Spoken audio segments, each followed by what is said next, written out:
নমস্কার। আলোর আশায় আরেকটি নতুন ভিডিওতে আপনাদের সকলকে স্বাগত। আশা করছি আপনারা সকলেই খুব ভালো আছেন। আর এখন তো বর্ষা এসে গেছে, তো এই বর্ষায় আমাদের বাগানের প্রত্যেকটি গাছ যেন জীবন ফিরে পেয়েছে, সতেজ হয়ে উঠেছে। একদম গাছগুলোতে সুন্দর প্রাণ ফিরে এসছে মনে হচ্ছে। এই যে গরম গেল, তারপরে এই বৃষ্টিটায় ওদেরও যেন শান্তি এনে দিয়েছে।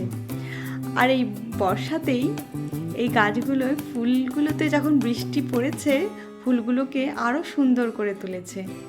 এই যে ফুলগুলোতে যে বৃষ্টির ফোঁটাগুলো যেন মনে হচ্ছে ফুলটাকে আরও সুন্দর করার জন্যই পড়েছে এর উপরে।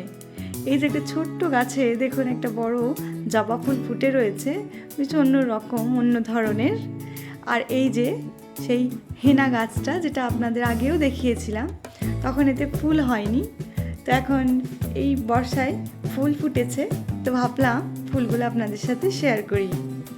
আর এই যে আরও একটি সুন্দর ফুল, এটি আপনাদের আগেও দেখিয়েছি, কিন্তু এটা বৃষ্টির জল পড়ে এত সুন্দর লাগছে দেখতে, যেন মন মুগ্ধ হয়ে যাচ্ছে। তো বাগান থেকে ঘুরে এসে চলে আসলাম রান্নাঘরে। ও আজকে বাজার করে এনেছে, তো কী কী বাজার করে আনলো সেগুলোই আপনাদের সাথে একটু ভাগ করে নিই।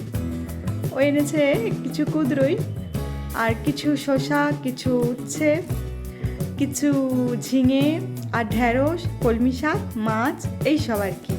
আমাদের বাজারটা বেশি দূরে নয়, বাড়ির কাছাকাছি, তাই জন্য বেশি বেশি বাজার আনা হয় না। তাও আজকে দেখছি উচ্ছেটা বেশ অনেকটাই এনে ফেলেছে। উচ্ছে আবার বেশি দিন রাখা যায় না ফ্রিজে, দেখি পচন ধরে যায়, তো তাই উচ্ছেগুলোকে বেশ তাড়াতাড়ি রান্না করেই শেষ করে দিতে হবে। তো আমি আগে ব্যাগ থেকে সব বাজারগুলো বের করে আলাদা করে রেখে তারপর কি করি, একটা পলিথিনের মধ্যে, আলাদা আলাদা পলিথিনের মধ্যে এক একটা সবজিকে রেখে সেগুলোকে বন্ধ করে ফ্রিজের মধ্যে রেখে দিই। তাহলে যখন কাটার সময় হয় তখন আর আমাকে বেছে বেছে বের করতে হয় না, শুধু পলিথিনগুলো বের করে নিলেই আমার কাজটা অনেক সহজ হয়ে যায়। আর কিছু মাছও এনেছে, সেগুলোও আমি ধুয়ে ফ্রিজের মধ্যে রেখে দেবো, যাতে আমার সকালে কাজ করতে সুবিধা হয়, কেননা ওকে সকালে 10টার মধ্যেই ভাত দিয়ে দিতে হয়, তো তাই জন্য। তো আজকে আরেকটি আমার পার্সেল এসছে অনলাইন থেকে। আমি কিছু পারচেস করেছিলাম ডাইনিং টেবিলের টেবিল প্লেসম্যাট, যেগুলো দেখতে বেশ সুন্দর লাগছিল তখন, আর হাতে পেয়েও বেশ ভালো লাগছে, কেননা একই রকম দেখতে, একদম যেরকম ফোনে দেখেছিলাম এসেছেও ঠিক একরকম, তো দেখে আরও ভালো লাগছে। তবে এই ডিজাইনটা পছন্দ করেছে ওর বাবা, আমি করিনি। ওর বাবার এটা খুব ভালো লেগেছিল, তাই জন্য এটাই অর্ডার দেওয়া হয়েছিল। তো আরও একটা জিনিস অর্ডার দিয়েছিলাম আমি, সেটা হলো আইসক্রিম মোল্ড, ওগুলো অনলাইন থেকেই নেওয়া, কেননা নতুন ফ্রিজ আসা থেকে বাচ্চাগুলো মাথা খারাপ করে দিচ্ছে আইসক্রিম বানিয়ে দেওয়ার জন্য। তো আমি এগুলো অর্ডার করেছিলাম যাতে বাড়িতেই আমি আইসক্রিম বানাতে পারি। তো এই যে এইভাবে এসছে জিনিসটা, বেশি দাম নয়, তবে যে দাম অনুযায়ী জিনিসটা বেশ ভালোই, ঠিকঠাকই আছে। তো এইগুলোকে আমি আলাদা করে নিচ্ছিলাম। আর এই প্লাস্টিকের যে মোলগুলো, এগুলো দেখেই বাচ্চারা এত এক্সাইটেড যে ওদের এবার আইসক্রিম খাওয়া হবে, ওদের আনন্দ দেখার মতো ছিল। গায়ের কাছ থেকে নড়ছিলই না যতক্ষণ আমি এটা বের করছিলাম, তো ওরা খুব আনন্দ পেয়েছে। তো যেদিন আইসক্রিম বানাবো সেদিন কিভাবে বানাচ্ছি আর কিভাবে আইসক্রিমটা তৈরি হচ্ছে সেটা আপনাদের শেয়ার করব। তারপরে চলে গিয়েছিলাম প্লেসম্যাটগুলো টেবিলে রেখে দেখতে যে ঠিক কেমন দেখাচ্ছে।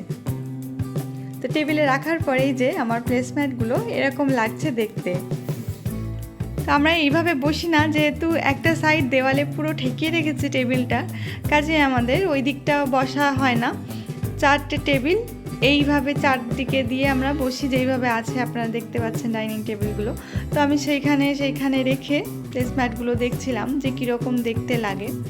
আবার ভাবছিলাম আরও একটা জিনিস, যে এই যে রঙটা নেওয়া হয়েছে, এটা তো পাতা যেতেই পারে, এর কিন্তু উল্টো দিকেও আরেকটি একদম সাদা কালার যেটা রয়েছে সেদিকটাও আমরা ব্যবহার করতে পারি আরেকটা রং হিসেবে, আরেকটা অপশান হিসেবে।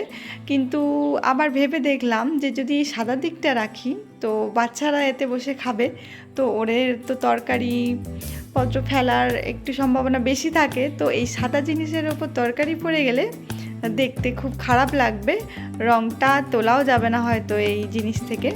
তো শেষমেশ আবার ভেবে নিলাম যে এই দিকটায়, মানে যে দিকটা ডিজাইন আছে এই দিকটা করেই পেতে রাখবো। তো আপনারা জানাবেন যে এই দুটো দেখে যে দুদিকটাই তো পেতেছি, তো কোন দিকটা বেশি দেখতে ভালো লাগছে, সাদার দিকটা না ডিজাইন করার দিকটা। আপনারা যেটা বলবেন আমি সেটাই পরে পেতে আমরা ব্যবহার করব। তো শেষমেশ দোনমনো করে অনেকক্ষণ ভেবে চিনতে এটাই ঠিক করলাম যে আপাতত এই ডিজাইনওয়ালা দিকটাই পেতে রাখি, এটাতেই আমরা এখন ব্যবহার করতে থাকি, তারপর দেখা যাবে কি হয়। তো আপনারা অবশ্যই কমেন্ট করে জানাবেন যে আমার কোন দিকটা পেতে রাখা সবথেকে ভালো হবে। তো আরও একটা জিনিস আপনাদের দেখানোর আছে আজকে, যে আমাদেরই ছাদে যে আমরা কিছু আমাদের ব্যবহার করার পর যে দাঁত মাজা ব্রাশগুলো আমরা ফেলে দিই, সেগুলো আমরা না ফেলে দিয়ে আমরা এখানে একটা বাস্কেটে রেখে দিতাম। যে এই ব্রাশগুলো তো অনেক কিছু পরিষ্কার করতেও কাজে লাগে, তো সেই জন্য রেখে দিয়ে হতো এই বক্সটাতে। তো আমরা খেয়ালই করিনি কবে বুলবুলি পাখি এসে এর মধ্যে বাসা করেছে, ডিম পেড়েছে, আবার ছানাও বের হয়ে গেছে ডিম থেকে। হঠাৎই ওর বাবা একদিন ছানাদেরই কিচমিচ আওয়াজ পেয়ে বুঝতে পারে যেখানে কোনো পাখি বাসা করেছে। তারপরে আমরা দেখি যে ওখানে বুলবুলি পাখি এসে বাসা করেছে আর 3টি ছানা দিয়েছে। আর 3টি ছানায় বেশ অনেকটা বড়ও হয়ে গেছে, ওদের পালকও এসে গেছে। এই যে হাঁ করছে, মনে করছে হয়তো ওদের বাবা মা কেউ এসছে খাবার নিয়ে, তাই জন্য ওরা হাঁ করছে। ওর বাবা মা এখানেই থাকে, ছাতেই দেখেছি, লক্ষ্য করেছি, বা আশেপাশে গাছে বসেও থাকে, কিন্তু আজকে এই মুহূর্তে ছাদে ওদের দেখতে পাচ্ছি না। ওদের জোড়ায় যদি দেখতে পাই ছাদে, অবশ্যই আপনাদের জন্য তুলে রাখবো যে আপনাদেরকে দেখানোর জন্য। কিন্তু এখন এই মুহূর্তে তাদেরকে ছাদে দেখা যাচ্ছে না।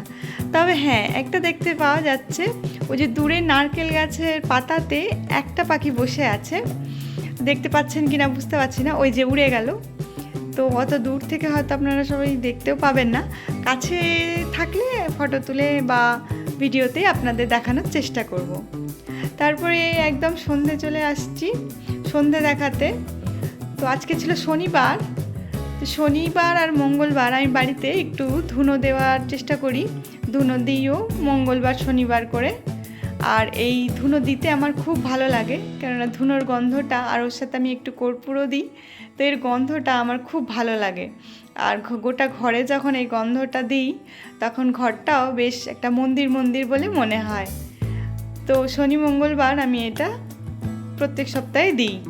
তো তারপরে এই যে শনিবারে পড়াশোনা নেই, তাই জন্যই সন্ধেবেলায় বসে পড়েছে ভাই বোনে টিভি দেখতে। তো ওদের আর বিরক্ত করব না। আর আজকের ভিডিওটাও আমি এখানেই শেষ করব। তো আমার ভিডিওটা আজকে কেমন লাগলো আপনারা কমেন্ট করে জানাবেন। ভালো লাগলে অবশ্যই একটা লাইক করে দেবেন, আর চ্যানেলটিকে দয়া করে সাবস্ক্রাইব করবেন, তাহলে খুব ভালো লাগবে। আপনারা এই বর্ষাতে সাবধানে থাকবেন আর ভালো থাকবেন। আর আমার ভিডিওটা কেমন লাগলো অবশ্যই জানাবেন।